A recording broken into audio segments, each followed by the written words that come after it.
Bien, bonjour à tous, bonsoir plutôt. Merci d'être venus nombreux. Bonjour monsieur. Oui, donc juste avant de commencer, une brève présentation. Je m'appelle Jean-Noël Toubon. J'ai fondé la chaîne d'histoire sur internet qui s'appelle Galia, que je vous invite à aller consulter. Donc c'est une vidéo chaque semaine sur un fait historique qui va de la période de Clovis à Louis XVI. Donc ça parle des grands faits de nos rois et puis des événements particuliers sur cette longue période. Et puis il y a aussi une série de vidéos, bref résumé de chaque règne, de chaque roi de France, encore une fois de Clovis à Louis XVI, et puis une présentation régulière de bâtiments, de cathédrales, de châteaux de France. Voilà. Et puis depuis un an, j'ai créé une maison d'édition qui s'appelle les éditions Vox Gallia. Et cette maison d'édition propose des ouvrages principalement, enfin en tout cas pour le moment, de la réédition de livres. Toujours sur cette période, c'est un petit peu le créneau de la chaîne et de la maison d'édition sur de Clovis à Louis XVI. Donc vous avez la vie de Bertrand du Guesclin, la vie de Saint-Martin ici présent. Vous avez les croisades de Saint-Louis, la vie des saints, etc. Donc il y a 6 ouvrages aujourd'hui disponibles sur cette maison d'édition. Donc je vous invite à aller consulter le site Vox Gallia, aux éditions Vox Gallia. Voilà. Et je remercie François ici présent d'avoir fait le site. Donc on va pouvoir commencer. Je vais vous parler, comme Enzo l'a dit, de la vie de Saint Martin de Tours, une vie assez exceptionnelle, une vie assez incroyable. Particulièrement dans le sens où aujourd'hui encore, près de 1700 ans après, on a énormément de traces de son passage sur Terre, puisque son nom a été donné à 3700 églises, 14 cathédrales et 220 communes en France. Donc c'est juste considérable. La vie de Saint-Martin, c'est à la fois une vie importante pour l'histoire de France, mais on va le voir tout au long de la conférence, une vie importante pour l'histoire de l'Europe, puisque Saint-Martin a voyagé, a traversé en long en large en travers l'Europe pour avoir fait l'essentiel de ses faits d'armes dans ce qu'on appellera plus tard la France. Donc je vous emmène au IVe siècle, c'est la deuxième moitié de ce IVe siècle où Saint-Martin a principalement officié. On est en 316, même si au début certains historiens n'étaient pas tous d'accord sur la date de naissance de Saint-Martin. Avec le temps, il y a eu un petit peu un consensus pour donner la date de 316. Donc il est né à Savaria, hein, en Pannonie. Donc là on est encore sous l'Empire romain. Alors aujourd'hui la Pannonie, c'est à la frontière de la Hongrie. Donc on est vraiment en Europe de l'Est. Donc c'est à une époque particulière, donc c'est en Pannonie que Saint-Martin est né. Avant de rentrer dans le détail de sa vie, je pense qu'il est important de préciser le contexte historique et religieux de l'époque, qui est quand même assez particulier, puisqu'on est vraiment sur la fin de l'Empire romain.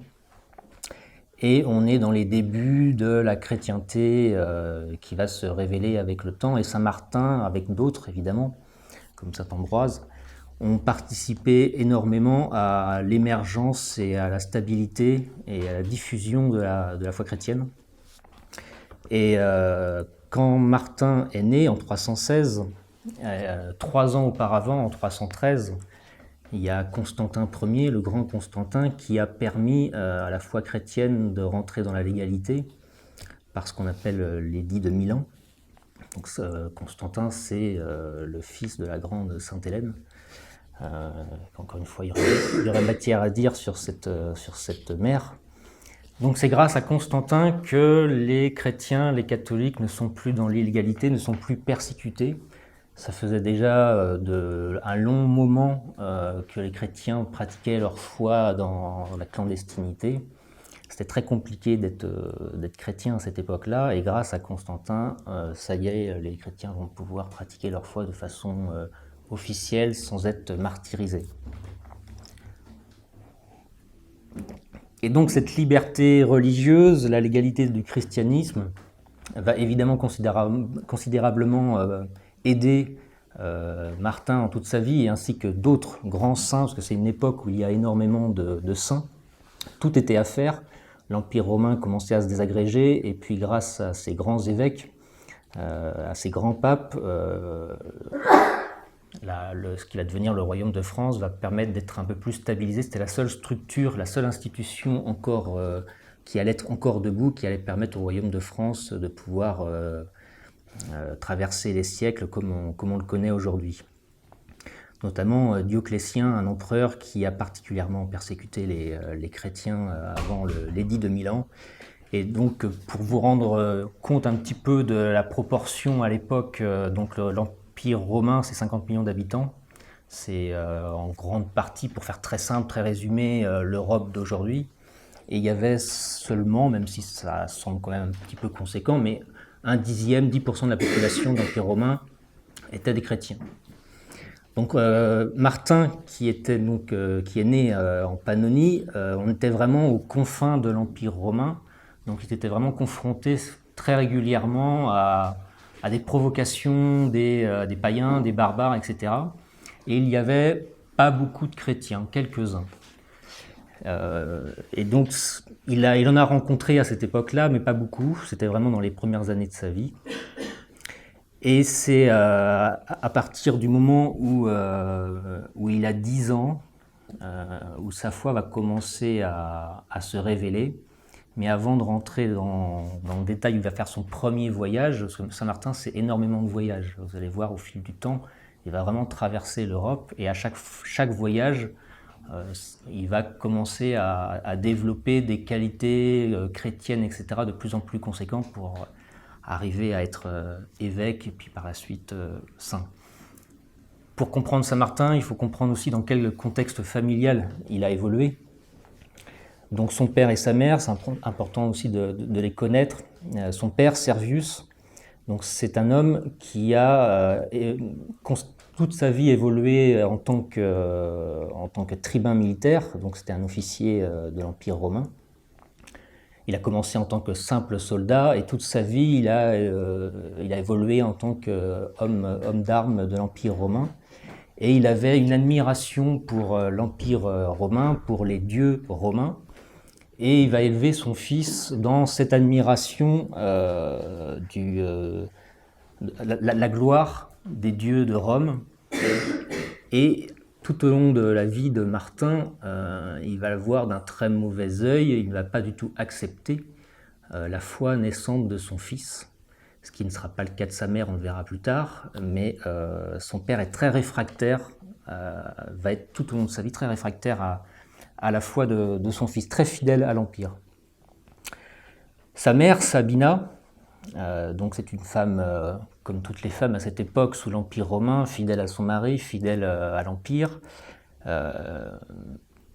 très soumise à son mari. On est vraiment à une époque où l'homme, le pater familias, le père de famille, avait une autorité plus qu'importante au sein d'une famille, puisqu'il avait le droit de vie et de mort sur sa famille, mais aussi sur ses esclaves.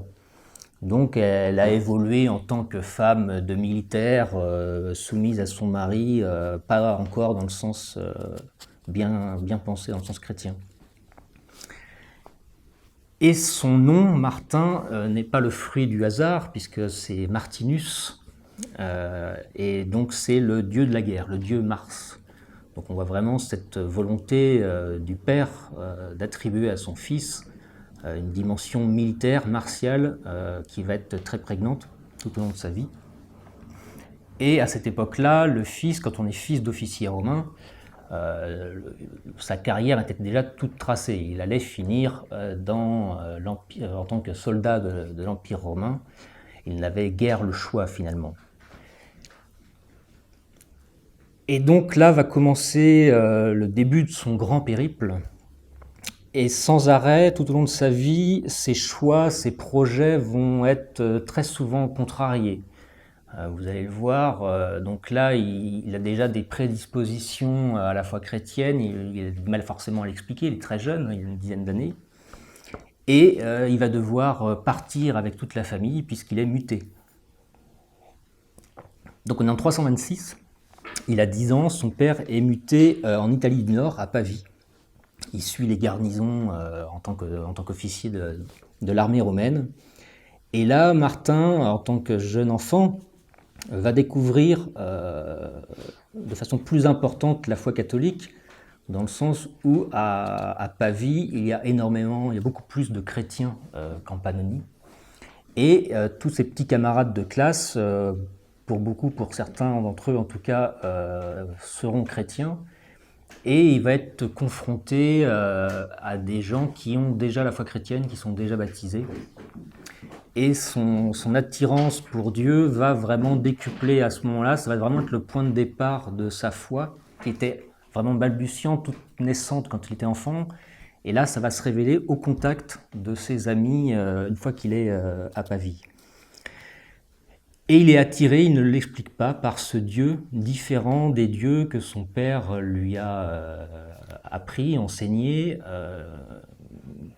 Évidemment, c'est tout opposé entre les dieux païens et le Christ. C'est quelque chose qu'il n'arrive pas à comprendre. Et donc, à ce moment-là, il va aller voir l'évêque de la ville, Athanase, qui sera le futur saint Athanase, pour lui demander le baptême. Donc il est très tôt motivé pour rentrer dans la communauté des chrétiens.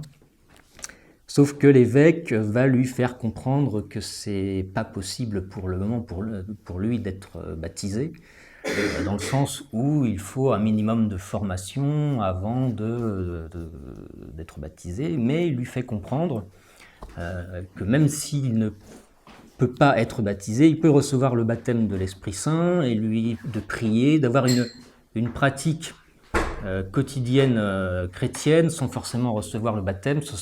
Il lui fait comprendre que pour un début, il peut commencer déjà par avoir une pratique quotidienne chrétienne.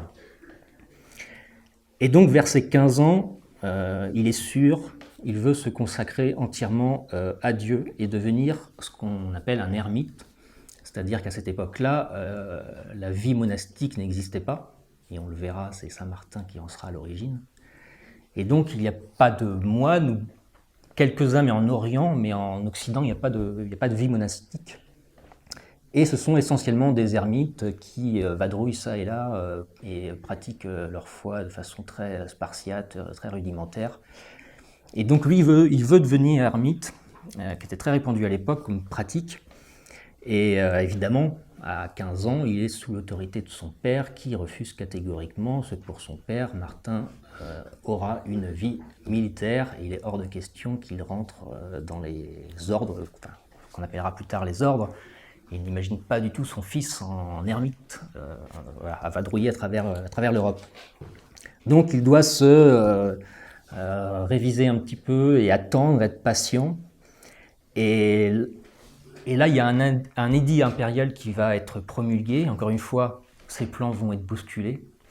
C'est-à-dire que l'empereur romain de l'époque, puisqu'on est vraiment sur cette époque constantinienne, cette grande époque constantinienne où il y a Constantin, Constantin II, Constance, etc. L'empereur de l'époque sent qu'il risque d'y avoir des affrontements, des conflits avec les païens qui, sans arrêt, depuis de longues années, provoquent les troupes impériales aux frontières de l'Empire, sauf qu'il constate qu'il risque de manquer de soldats. Alors ce qu'il décide de faire, c'est d'obliger les fils des soldats militaires de rentrer dans l'armée et de rabaisser l'âge. Enfin, sans arrêt, l'âge diminuait. C'était 18 ans, après 17 ans, donc pour augmenter les troupes.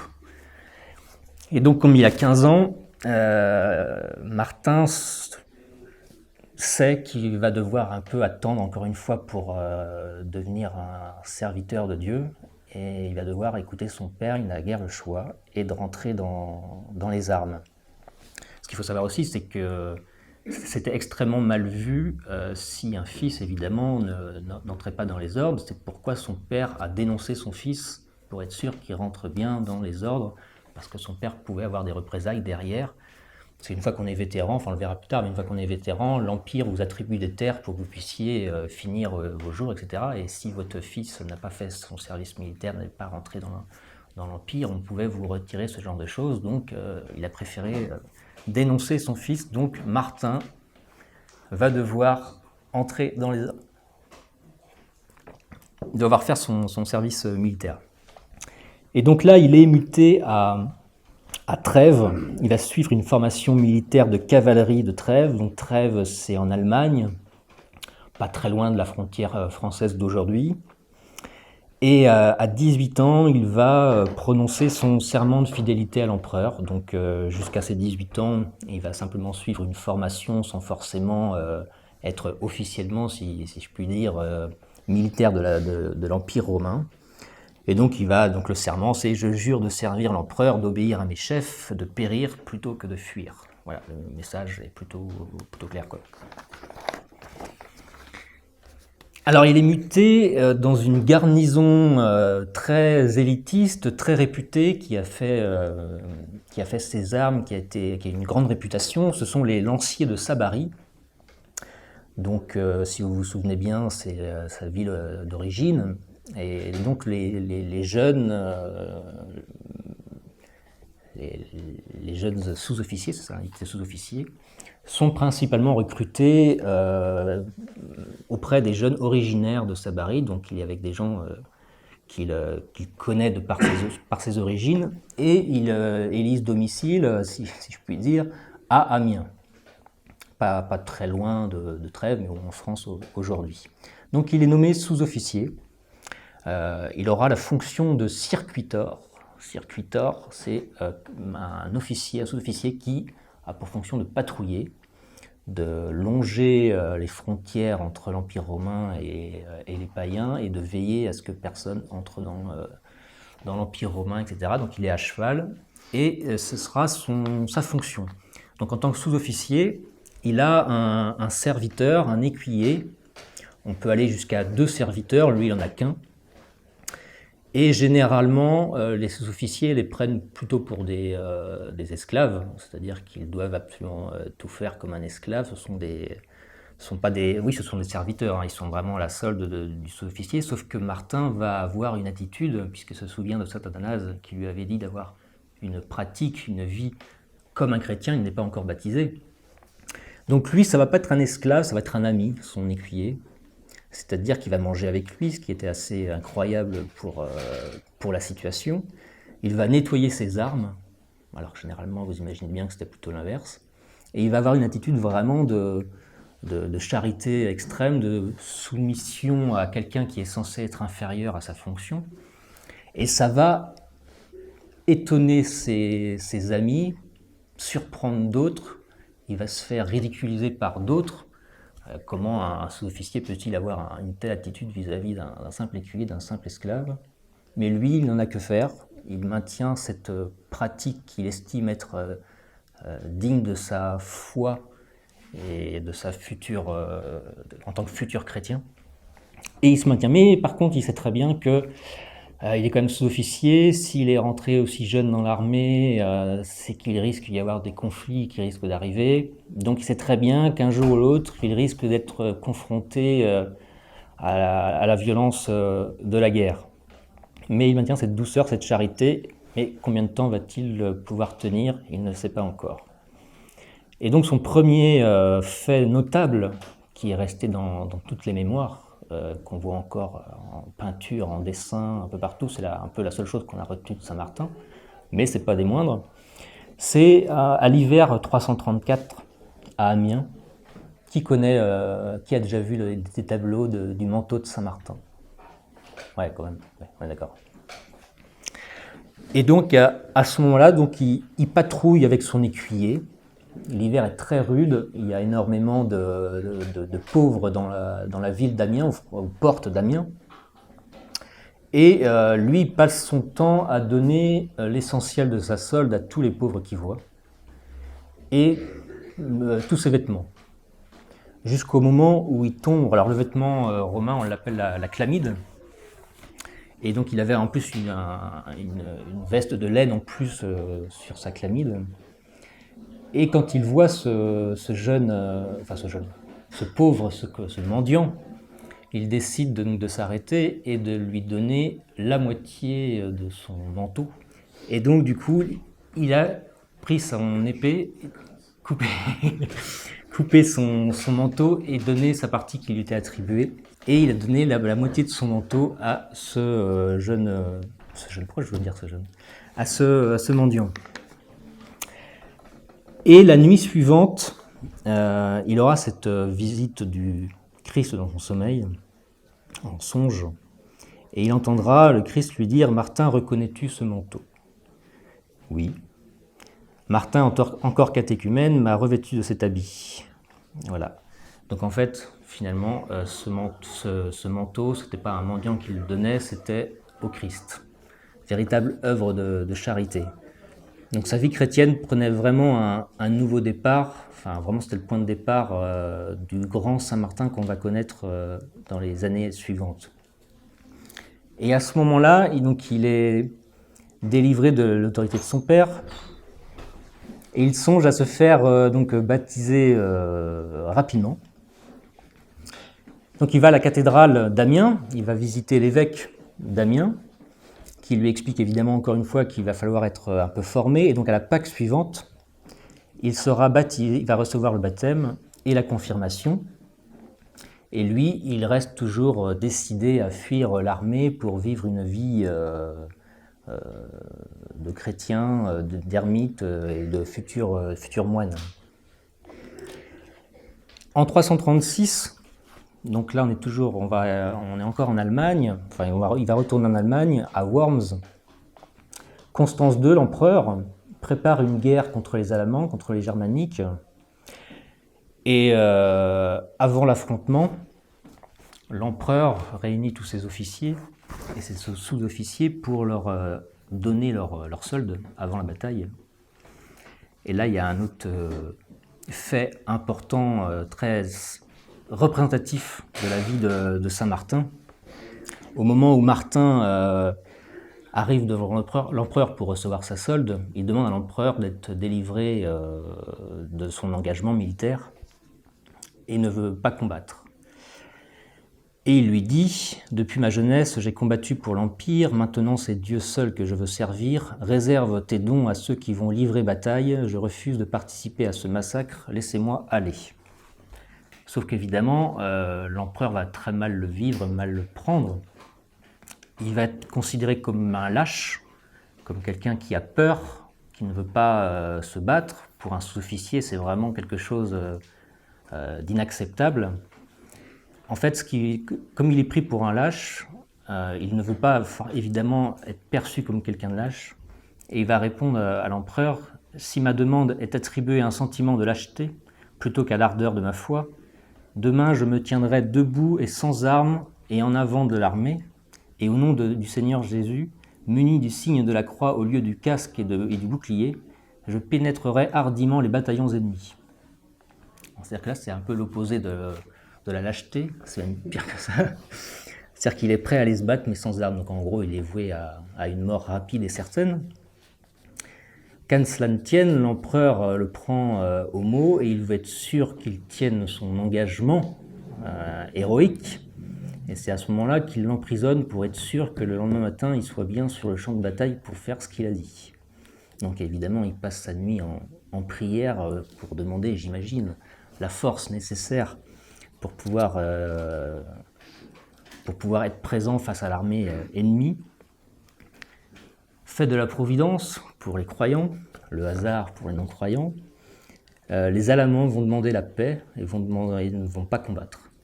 Donc finalement, la bataille n'aura pas lieu, il n'aura pas à affronter tel un héros sans armes. Et donc à partir de ce moment-là, la bataille n'a pas eu lieu, Constance II va le libérer de son engagement militaire et il va pouvoir vaquer à sa mission qu'il a toujours eue depuis l'enfance, d'être un chrétien pleinement.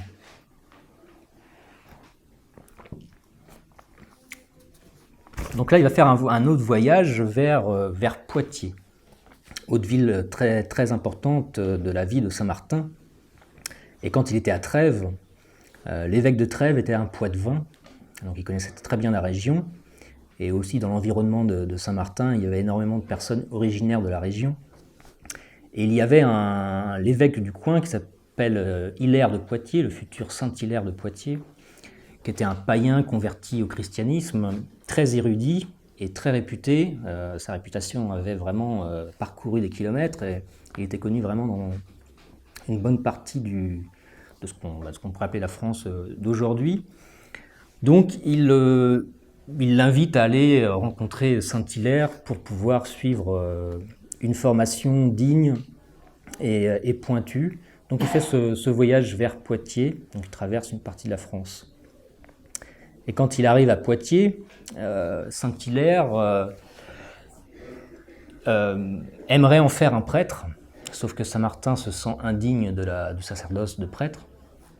Et donc, pour tester un peu son humilité, Hilaire va le nommer au ministère qui était vraiment le plus petit à l'époque, qui était le ministère d'exorciste. Donc, pour le tester un petit peu sur une fonction minime. Et donc, évidemment, comme Martin était très très humble, il a accepté la charge sans aucun souci. Ce qu'il faut savoir aussi, c'est qu'à cette époque, la culture païenne gauloise disparaît peu à peu des villes, qui sont les premières évangélisées à la fois chrétiennes, sauf que les campagnes sont encore très très imprégnées du druidisme. Il y a encore beaucoup de restes, il y a encore beaucoup de druides et de culture païenne. Donc ça va être vraiment la mission, il ne le sait pas encore, mais ça va être la mission et la fonction de Martin pour tout le reste de sa vie, c'est de combattre cette culture païenne et pour les amener à la foi du Christ. Donc, comme un séminariste, comme s'il était vraiment en formation, il va passer de nombreuses années auprès de Saint-Hilaire, il va se former à la théologie, il va servir la liturgie, on va lui apprendre à prier, il va vraiment se former pour devenir plus tard prêtre, moine et on le verra évêque. Et à ce moment-là, quand il est à Poitiers, donc il passe plusieurs années, un ange lui apparaît en songe, encore une fois, et cet ange l'invite à retourner en Pannonie pour aller voir ses parents qu'il n'a pas vus depuis très longtemps. Et il s'imagine que son père a quitté ses fonctions de tribun militaire. Et donc il décide de retourner en Pannonie, c'est un très, très long voyage, vous imaginez, de Poitiers à la Hongrie. Donc on est en 355, et il va entamer, évidemment Saint-Hilaire accepte qu'il parte, et il va entamer un voyage périlleux, à pied, traverser l'Europe. On a du mal à se l'imaginer aujourd'hui. Donc il va passer par les Alpes, et sur son long chemin, il va vivre différentes péripéties. Il y a évidemment énormément de brigands sur son passage, etc. Et il y a cette petite anecdote. Donc il va rencontrer des brigands qui vont vouloir le dépouiller.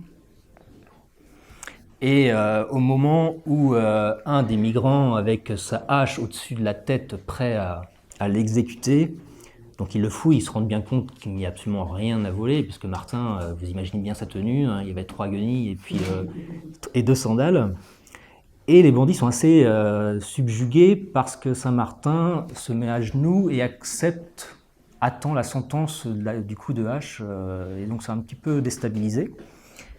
Au point où le bandit donc, lui dit « Qui êtes-vous » Et il dit « Je suis un serviteur du Christ ». Et on lui dit « N'as-tu pas peur de ce qui risque de t'arriver d'ici quelques secondes ?»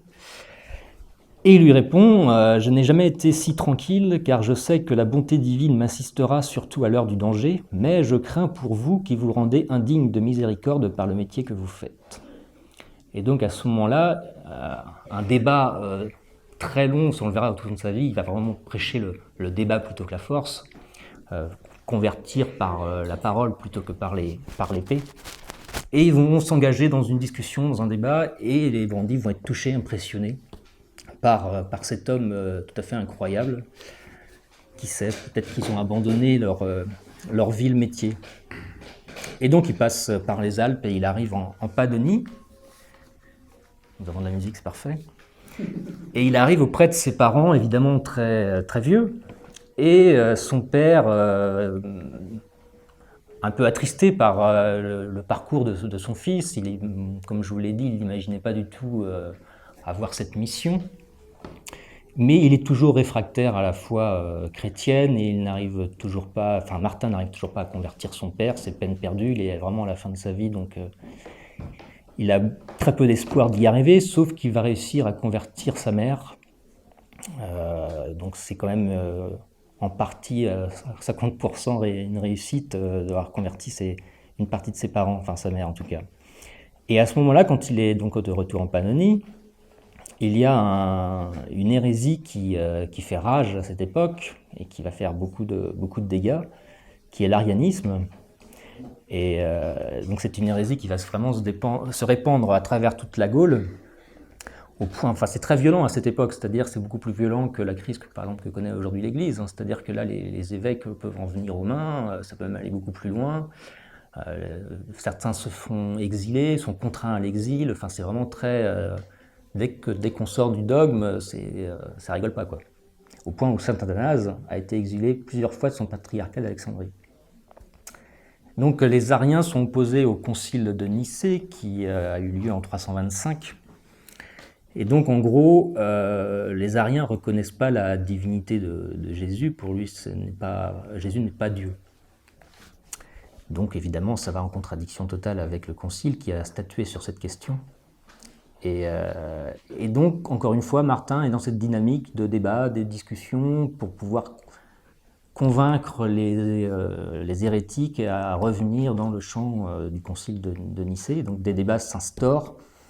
Et grâce à sa formation qu'il a reçue par Saint-Hilaire, il est plus en mesure qu'au début de sa vie, évidemment, à pouvoir répondre aux hérésies d'Arius. Et à un moment, il constate quand même que sa vie est en danger. C'est dire si ça doit être violent. Et il envisage un retour à Poitiers. Et là, quand il arrive aux portes de Poitiers, il constate que Saint-Hilaire a été exilé lui aussi par les Ariens. C'est-à-dire qu'il est parti, c'était vraiment l'anarchie à ce moment-là. Donc pendant cette persécution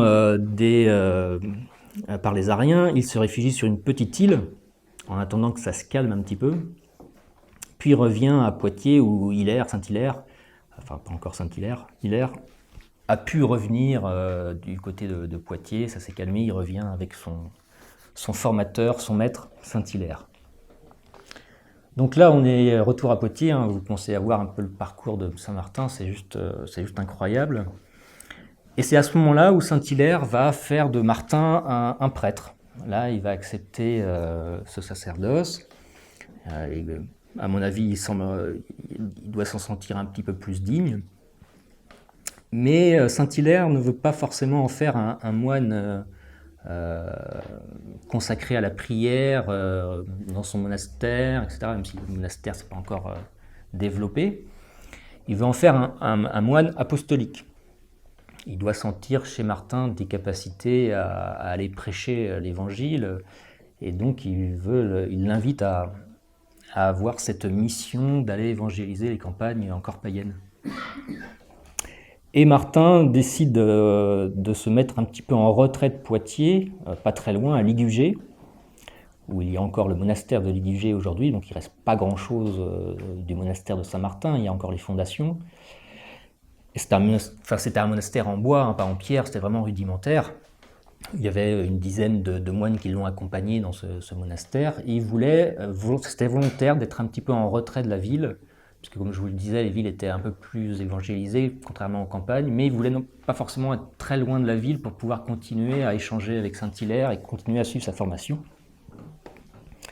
Donc dans ce monastère, il travaille, il se forme, et la réputation de Saint-Martin commence à grandir, et on vient de partout pour le voir. Donc il avait toujours ce pouvoir d'exorcisme, etc. Et les pauvres gens, les malades, etc. viennent le voir. On commence le Saint-Martin de Tours qu'on a encore en tête commence vraiment à émerger à ce moment-là. En 367, donc il a 51 ans, Saint-Martin c'était quelqu'un qui va vivre très longtemps, heureusement pour nous. Saint-Hilaire meurt, et donc les évêques se réunissent pour élire un nouvel évêque. À cette époque-là, c'est comme ça que ça se passait. Évidemment, personne ne pense à Saint-Martin, c'est encore trop tôt. Et donc, ils élisent un nouvel évêque en 367. En 370, 3 ans plus tard, à Tours, l'évêque également meurt à son tour.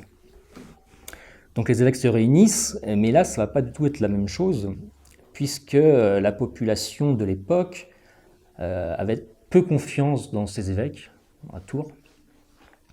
Et donc, ils ont entendu jusqu'à Tours les vertus, les qualités de Saint Martin, et ils veulent Martin comme évêque. La population le veut. Nous voulons Martin comme évêque, nous voulons Martin comme évêque, c'est ce qu'ils veulent, et ils le disent aux évêques environnants. Sauf que les évêques s'y opposent farouchement, puisqu'il y a eu plusieurs évêques qui s'y sont opposés. Ils imaginaient très mal Martin en tant qu'évêque. Vous imaginez très bien que pour la fonction d'évêque, il n'avait pas le profil. Vous imaginez un évêque habillé de cette... Enfin, c'était vraiment ces termes-là, c'est-à-dire qu'ils n'imaginaient pas en termes de tenue, il n'était pas digne de la fonction, il ressemblait à un pouilleux, etc. Et du coup, il va falloir convaincre Martin de venir jusqu'à Tours pour pouvoir être évêque. Ça, c'est pas chose facile.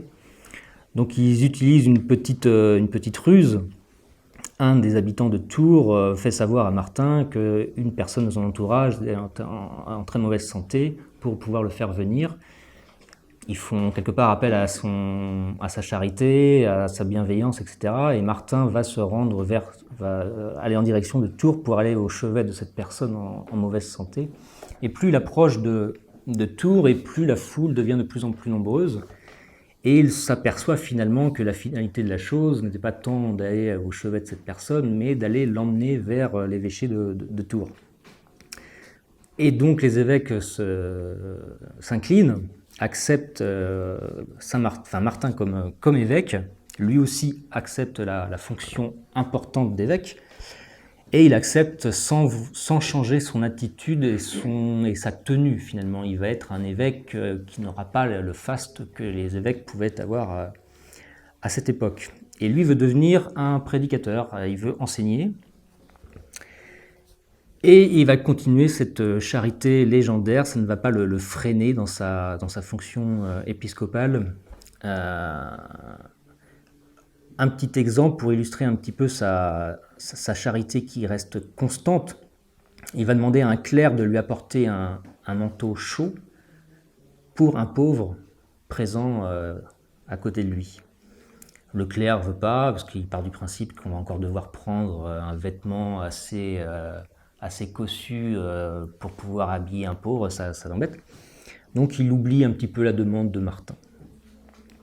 Et le soir, Martin redemande à ce clerc « Apportez-moi un vêtement pour ce pauvre ». Et le clerc lui dit « Mais il n'y a pas de pauvre, où avez-vous vu un pauvre ?» Évidemment, avec le temps, le pauvre avait disparu. Et Martin insiste, et qui s'énerve même, et le clerc furieux lui amène une guenille comme vêtement. Et là, Martin revêt la guenille et donne son vêtement plus noble aux pauvres. Belle leçon de charité. Et donc, il passait son temps d'évêque à évangéliser la campagne autour de la ville de Tours. Il part avec ses clercs prêcher dans la langue des gens qu'il va côtoyer. Donc il va enseigner que Jésus est plus fort que vos idoles païennes, mais c'est très compliqué parce que la culture païenne est très ancrée dans les mœurs, dans la culture depuis de très longues années, et ça va être très très compliqué de les amener à la foi du Christ. Les villages se convertissent pour beaucoup, mais ils ne vont pas jusqu'à abolir les idoles. Ils acceptent la foi, mais ils maintiennent malgré tout certains cultes, etc., certaines idoles. L'exemple d'un arbre sacré que Martin voulait supprimer parce qu'il vouait un culte à cet arbre sacré. Et Martin, confiant dans sa foi, se met... Donc, les païens nous font comprendre, si tu es si confiant dans ta foi, on va couper cet arbre et tu vas te mettre dessous. Donc Martin se met dessous cet arbre, on coupe l'arbre et l'arbre se renverse de l'autre côté, là où étaient les païens. Et donc énormément de gens se convertissent, il réussit par sa prédication, par son éloquence, Sa formation l'aide évidemment. Il nomme des prêtres, et c'est à lui qu'on doit l'installation des paroisses. Toutes les paroisses que nous avons, les centaines et centaines de paroisses que nous avons en France, c'est lui qui les a installées. Il installe des petites églises, il crée les paroisses. Quelque part, il va façonner la chrétienté florissante que nous allons connaître plus tard au Moyen-Âge. Pareil, un autre miracle de Saint-Martin, il y a une maison qui est en feu et il y a un risque que la maison qui brûle contamine les autres maisons du village. La personne issue de la maison, la première qui brûle, évidemment, va voir Saint-Martin, elle est paniquée. Donc Saint-Martin se met sur une maison au-dessus de tout le village et il change le sens du vent et ça évite au village de brûler entièrement, et il n'y a que simplement la maison qui a été brûlée. Et donc, par tous ces miracles de Saint-Martin, il réussit avec le temps à modifier les mœurs, les attitudes des gens dans les campagnes, et c'était vraiment très très long, très laborieux, mais il est extrêmement patient et on le verra par la suite. Et donc son succès est immense. On entend parler de Saint-Martin partout en Gaule, et la foule vient de partout pour rencontrer ce Martin qui fait tant de miracles et qui a une façon de pratiquer son épiscopat qui est juste pas comme les autres. Il y a un autre exemple aussi qui est assez exemplaire.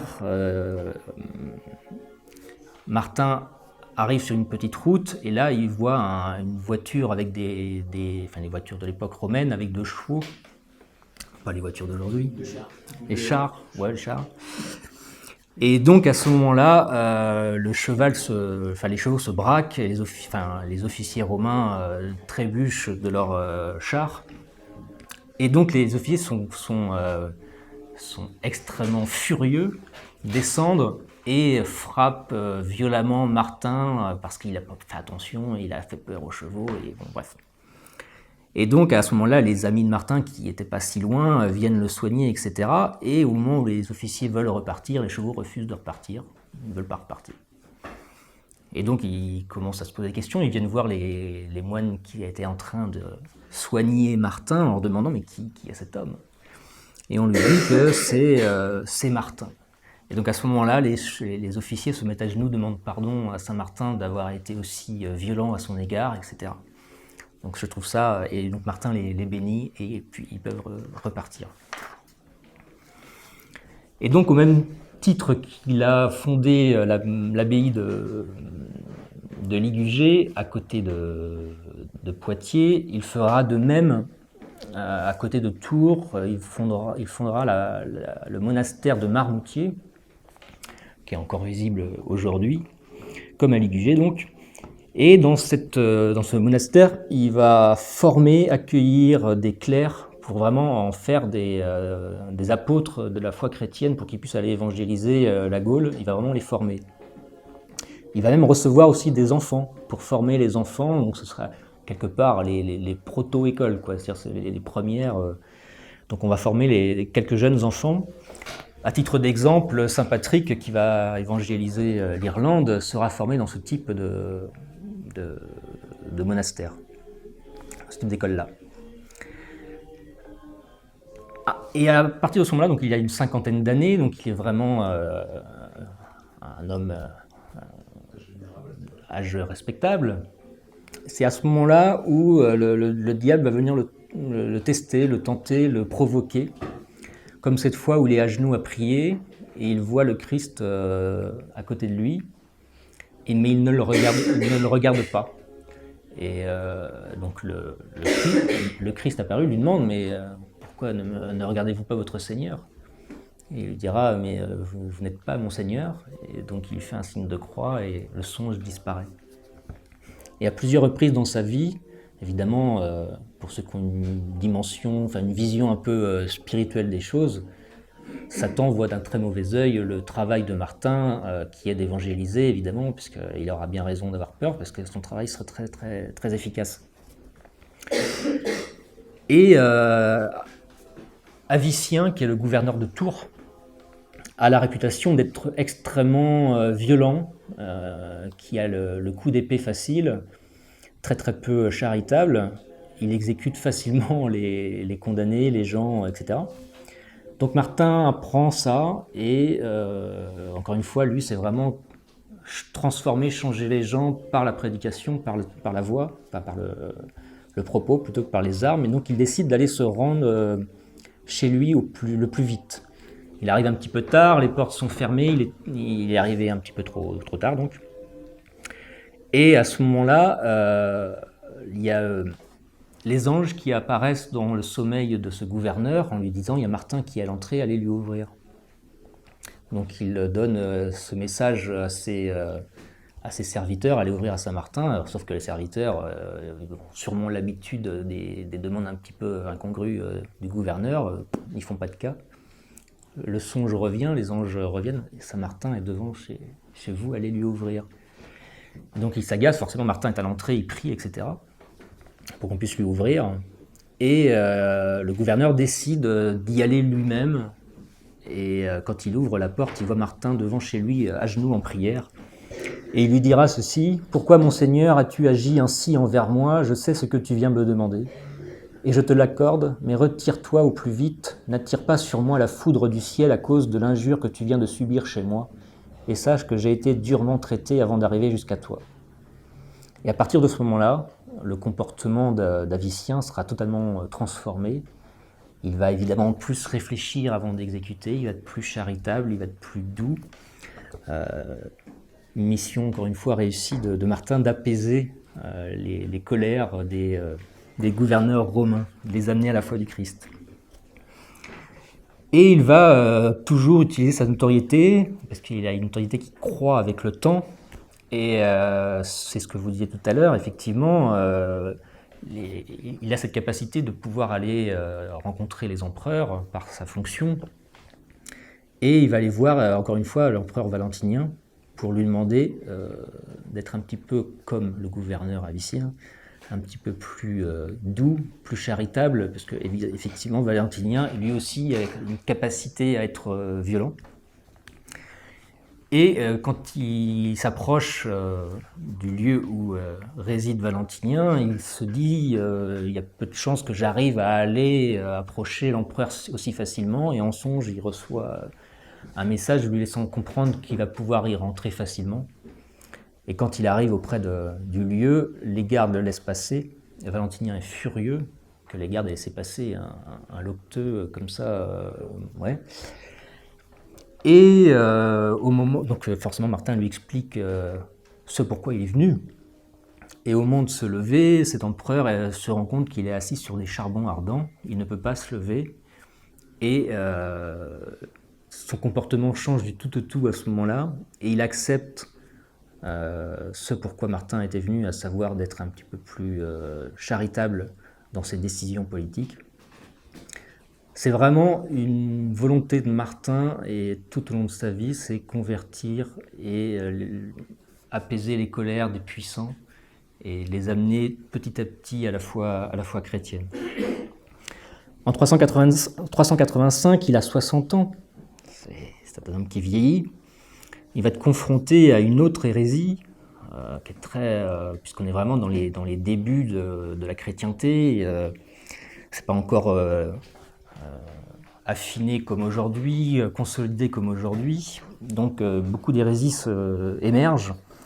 Ce sera l'hérésie de Priscillien, qui est l'évêque d'Avila. C'est une sorte de manichéisme. En gros, on le reverra plus tard dans le Moyen-Âge, dans le Moyen-Âge au XIIe, XIIIe siècle. En gros, la matière est le mal et l'esprit est le vrai Dieu. Il y a vraiment une séparation entre tout ce qui est la chair, la matière, tout ça c'est l'œuvre du diable, et tout ce qui est l'esprit c'est l'œuvre de Dieu, ce qui est une hérésie. Cette hérésie débute en Espagne, donc c'était l'évêque d'Avila, et va vraiment envahir aussi une bonne partie, il va vraiment confronter les évêques, il va vraiment y avoir des débats vraiment violents, virulents entre les évêques pour trancher cette question. Toute la chrétienté est divisée à cette époque-là. Donc Martin se rend à Trèves où règne l'empereur, puisque c'est là où il régnait, enfin il était.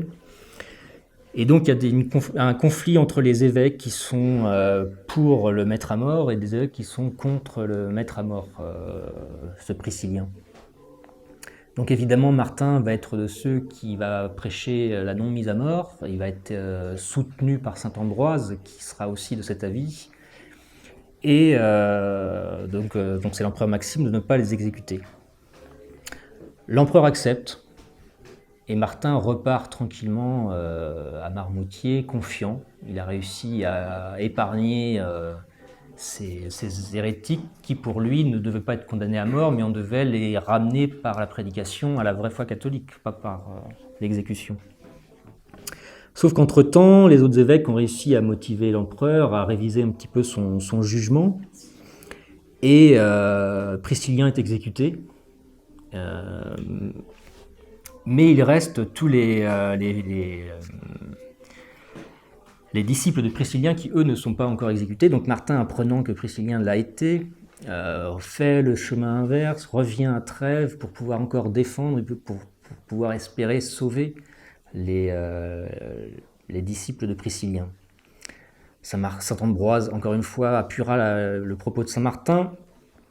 Et à ce moment-là, il y a les évêques qui sont pour l'exécution, qui sentent leur autorité, leur honneur un petit peu défiés par Saint Martin et par Saint Ambroise, et ils décident de se faire laver leur honneur par un baiser de paix.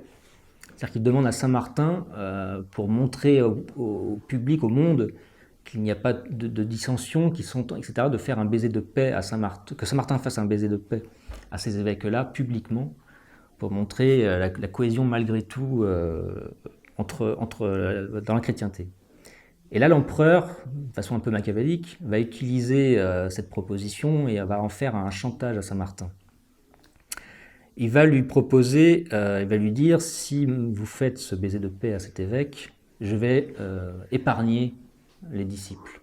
Alors c'est très compliqué, c'est-à-dire que vous deviez sacrifier la vérité au profit de la paix, quoi. Lui, il est contre la vie de ses évêques, mais il va devoir le faire pour épargner des gens, donc il doit sacrifier. Ça lui plaît pas beaucoup, et donc il va le faire, et ses disciples seront épargnés. Mais il va s'en vouloir toute sa vie d'avoir accepté ce chantage-là de l'empereur, même s'il a réussi à les épargner, et quelque part il a sacrifié la vérité qui était de mettre au-dessus de tous l'attitude des évêques, à savoir qu'ils voulaient les exécuter. Et un ange le consolera dans un songe en lui disant « Tu as raison de déplorer ton acte, mais tu ne pouvais pas agir autrement, cesse de t'affliger, reprends courage, sinon tu mettrais ton salut en danger. » Ça va un peu le consoler, je pense. L'hérésie de Priscillien va continuer jusqu'au Moyen-Âge, ce sera très proche de l'hérésie cathare, albigeoise plutôt, qui sera sur ce même manichéisme, quoi. Donc il continue à se former à Marmoutier, et donc envoie ses disciples dans toute la chrétienté pour évangéliser. À ce moment-là, il y a le cas qui va se présenter à lui, le cas de Brice, qui est son disciple à Martin. Ce sera le futur saint Brice. Il y a beaucoup de saints à l'époque, c'est une époque très, très riche. Et à ce moment-là, ce disciple va faire savoir à Martin qu'il renonce à sa vocation, qu'il veut devenir marchand d'esclaves. Tous les moines du monastère sont ébahis, c'est-à-dire que qu'est-ce qui se passe ? Encore une fois, on sent bien que plus l'âge avance, plus il est tenté par le diable, plus le diable le teste, etc. Et il s'en est au point où Brice devient insultant à l'égard de Martin, vraiment malin, quoi. Et Martin, toujours dans ce calme, dans cette charité, laisse passer du temps, discute avec lui, etc. Jusqu'au moment où, alors évidemment, tout le monde veut l'exclure du monastère. Martin refuse de l'exclure. Ils doivent bien comprendre ce qui se passe. Et il lui dit à Brice, il le prophétise qu'il va devenir son successeur. Donc évidemment, dans la situation, ça paraît à peu près incongru. Et ce sera le cas puisque le peuple de Tours va désigner Brice comme le successeur de Martin, puisqu'il va réviser, il va s'en vouloir, il va demander pardon, etc. Donc c'était vraiment une tentation maléfique de Brice. Donc là, on arrive vraiment sur la fin de sa vie. Il a 80 ans. Il a vraiment œuvré tout au long de sa vie. Là, il y a une dissension entre les moines du monastère, donc il se rend auprès des moines pour aller les réconcilier, etc. Et c'est à ce moment-là où il tombe malade. Et quand il tombe malade, il sent que c'est la fin. Et donc les moines décident de l'allonger sur un lit plutôt un beau lit.